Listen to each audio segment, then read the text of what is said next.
writing after reading is supposed to look like a review. That's a clear assumption many people make. They think of it as a summary, an opinion, a neat explanation of what something meant. That works for novels, for essays, for information heavy books. But poetry doesn't really respond to that kind of thinking, because poetry doesn't usually arrive as something you understand.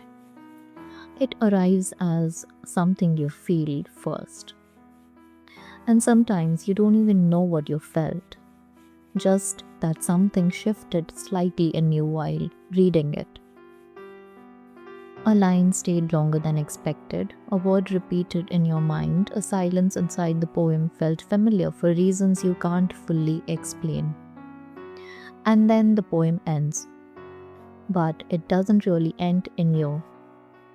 This is where most people stop. They close the book and move on, or they try to interpret it immediately. But poetry doesn't always want interpretation first, it wants attention. There's a big difference. Interpretation tries to resolve meaning, attention stays with experience long enough for meaning to form on its own. And writing after poetry is less about explaining what you read and more about staying inside what it opened in you. There's a reason poets often resist fixed meaning. Rainer Maria Rilke once suggested that we should live the questions rather than rush towards answers, because not everything in language is meant to be concluded quickly. Some things are meant to linger, to reshape how you think before you even name what changed. When you write after reading a poem, you're not writing a response in the traditional sense. You are continuing the experience. Almost like the poem created a space inside you, and your writing is what happens inside that space next. It doesn't have to be structured. In fact, structure can sometimes interrupt what poetry opens. You might start with a single line from the poem that stayed with you, or even just a fragment of it, and then you stay close to that fragment, not analyzing it, just noticing what it brings up. Sometimes it's a memory, sometimes it's a feeling you didn't expect, sometimes it's nothing clearly defined, just a sense of pause. That is still writing, because poetry doesn't always ask you to explain it. It asks you to stay near it long enough for your own internal language to shift slightly. And over time, that shift becomes noticeable.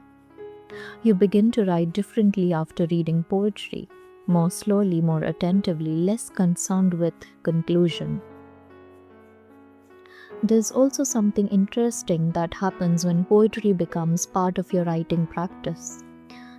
You stop expecting clarity immediately, you start accepting that meaning can form gradually, not as a single answer, but as a layered understanding. And that changes how you relate to your own thoughts as well. They become less something to solve and more something to observe. So, writing after poetry is not about producing a reflection, it's about staying in the emotional atmosphere the poem left behind, letting it continue in your own words, even if those words don't fully explain anything yet, especially then. If you think about it, poetry is one of the few forms of reading that invites this kind of lingering.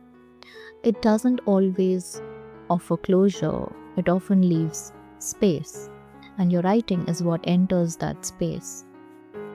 So maybe don't ask what this poem means, ask what stayed with you after reading the poem, even if you can't fully explain why. Just take one blank page and let the poem reflect in your own writing. and see what emerges when you stop trying to interpret it too quickly.